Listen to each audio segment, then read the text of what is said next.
राधे राधे दोस्तों, मैं रेशु एक नई कहानी लेकर आई हूँ। सुनिए, मैं कल ही दिव्यांश को लेकर अपने घर आ रही हूँ। कुसुम ने भराए गले से अपने पति से कहा, लेकिन हुआ क्या? तुम तो 1-2 महीने तक रुकने वाली थी, पर अब यहाँ मैं एक पल भी नहीं रुक सकूंगी, कहकर उसने अपने पति की बात सुने बिना ही फोन डिस्कनेक्ट कर दिया और अलमारी से अपने और अपने बेटे के कपड़े निकालकर ट्रॉली बैग में रखने लगी। शहर के एक बड़े बिजनेसमैन की बेटी थी कुसुम। उससे बड़े 2 भाई और एक दीदी थी। घर भर की लाडली और अपने पिता की दुलारी थी वह।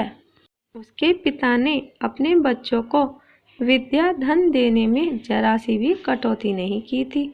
उसके दोनों भाई बोर्डिंग स्कूल में पढ़े और अपनी दीदी के साथ उसने भी शहर के बेस्ट स्कूल कॉलेज से पढ़ाई पूरी की थी। पढ़ाई पूरी करके दोनों भाई अपने पिता के बिजनेस में हाथ बटाने लगे। बीए करते ही उसकी दीदी की शादी एक डॉक्टर से हो गई और वो अपने ससुराल जाकर अपनी गृहस्थी में व्यस्त हो गई थी। वह भी अपनी आगे की पढ़ाई पूरी करने लगी। उसके पिता ने कभी भी धन को महत्व नहीं दिया। वे जो भी कमाते अपने परिवार की सुख सुविधाओं और बच्चों की खुशियों पर खर्च कर देते थे। उनके लिए रिश्ते और अपनों का प्यार महत्वपूर्ण था, लेकिन उसकी माँ, उनके लिए तो पैसा ही सब कुछ था।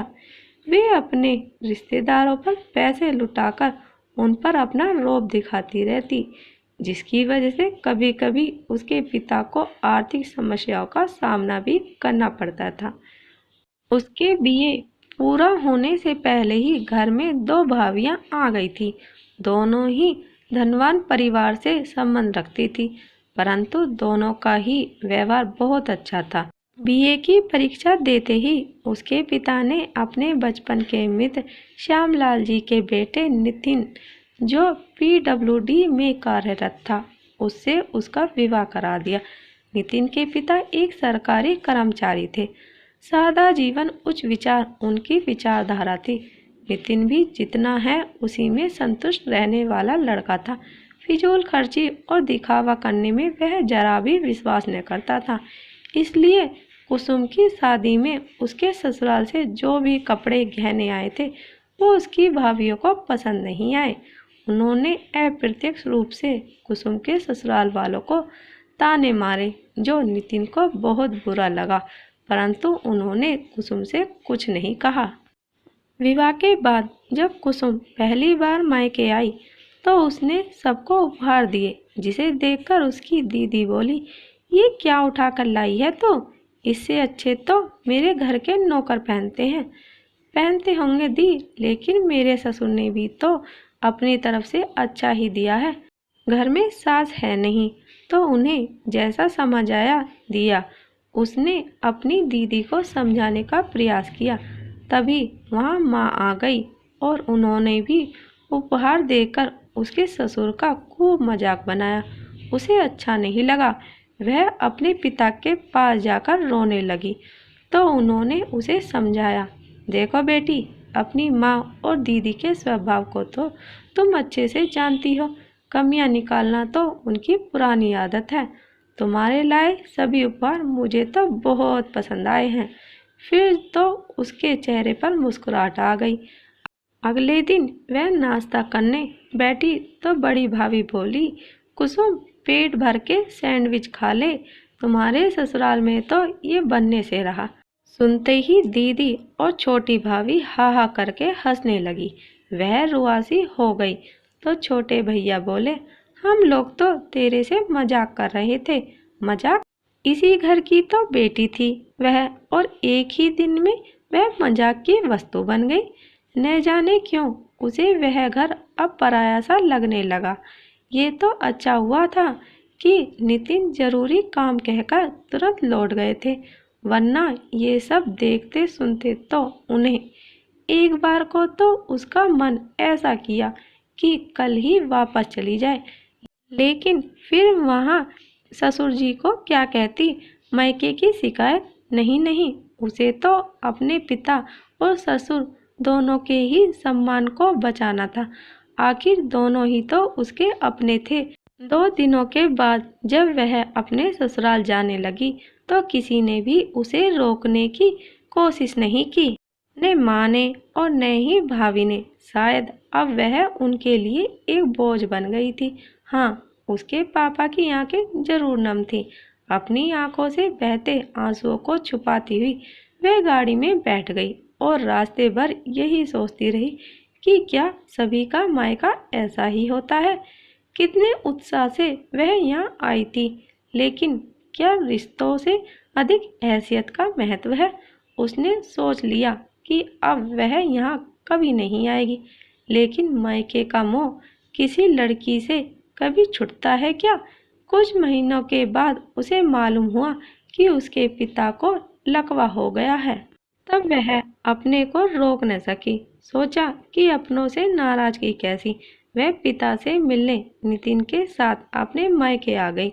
इशारे से ही अपनी बेटी से बात करके वे बहुत खुश हुए। रात को डिनर के लिए घर के सभी लोग डाइनिंग टेबल पर खाने बैठे थे। डिनर के बाद छोटी भाभी सभी को स्वीट्स में रसमलाई देने लगी। नितिन के हाथ में भी रसमलाई का बाउल दिया गया। उसने रसमलाई का पहला टुकड़ा मुंह में डाला ही था कि बड़ी भाभी ने उसे टोक दिया। जी भर के खा लीजिए नितिन जी, आपकी सैली में तो यह खाना संभव ही नहीं होगा। बेचारी हमारी कुसुम, उसे तो रसमलाई बहुत पसंद है। ताना मारती हुई वो मुस्कुराई। बड़ी भाभी, ये क्या कह रही हैं आप? गुस्से से कुसुम चीख पड़ी। तब तक तो नितिन बाउल टेबल पर रख चुका था। मुंह का निवाला भी वॉश बेसिन में निकालकर वह कमरे में जाकर अपना बैग लिया और कुसुम से बोला, मैं जा रहा हूँ, तुम्हारा जब मन करे चली आना। इतनी रात को? सुबह चले जाइएगा।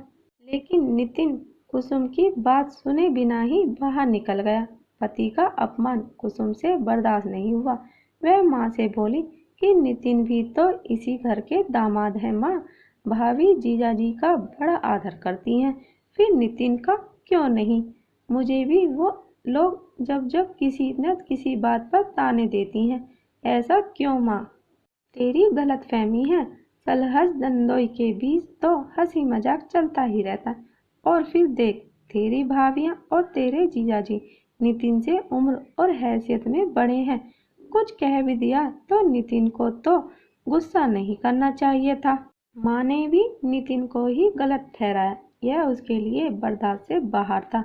ये कैसे रिश्ते हैं जो इंसान की हैसियत के अनुसार बदल जाते हैं। मेरी ही माँ है, मेरी ही बहन है, इन्हीं के साथ मेरा बचपन बीता है और आज इन्हें मेरे से तनिक भी लगाव नहीं। खून के रिश्तों का रंग सफेद होते देख उसे अपनी आंखों पर विश्वास नहीं हो रहा था। उसने सोचा था कि डिनर के बाद सभी को अपनी प्रेगनेंसी के खुशखबरी सुनाएगी तो सभी उसे बधाई देंगे। लेकिन अब तो अगली सुबह ही वह पिता से मिलकर अपने घर चली आई। मायके की याद तो उसे बहुत आती, लेकिन अपने दर्द को वह पी जाती। उम्मीद तो उसे अभी भी थी। उसके ससुर ने पोता होने की खुशखबरी अपने समधी समधन को भिजवाई, लेकिन वहां से कोई नहीं आया।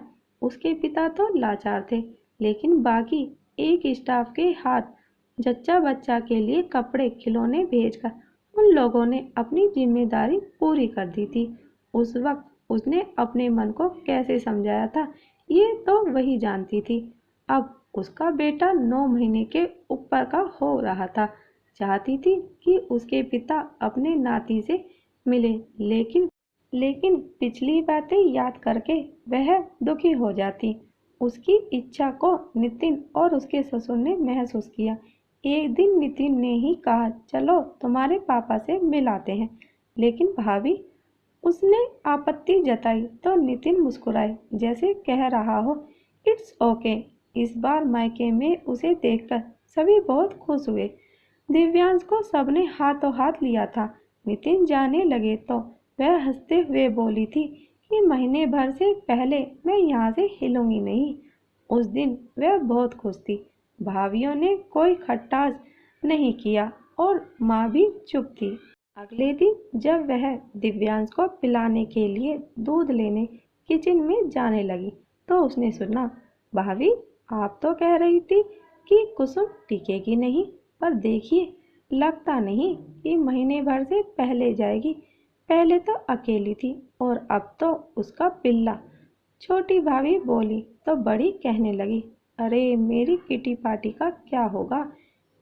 कमरे में अगर आ धमकी तो इसका मिडिल क्लास परिचय देकर मुझे अपनी हंसी उड़वानी पड़ेगी। यार इसके जाने का कोई इंतजाम करो। इसके आगे वह सुन न सकी। भाभियों के शब्दों ने उसके कलेजे को छन्नी कर दिया था। खोखले रिश्तों की सच्चाई सुनकर उसकी आंखों पर ये मायके के मोह का आवरण उतर गया।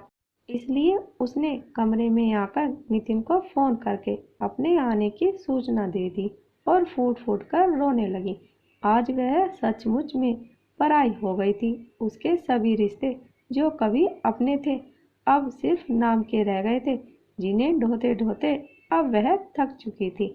उसने एक हाथ से बेटे को संभाला और दूसरे से ट्रॉली बैग को खींचती हुई बाहर जाने लगी। तभी उसे पिता का ध्यान आया। वह धीरे से उनके कमरे में गई और पिता के चरण स्पर्श करते हुए बोली, पापा मुझे माफ कर दीजिए, मैं इन नाम मात्र रिश्तों को अब नहीं। उसकी आंखों से आंसू बहने लगे। अपनी लाडली की आंखों में आंसू देखकर उसके पिता भी रो पड़े। पिता के आंसू पोंछकर वह बाहर निकल गई।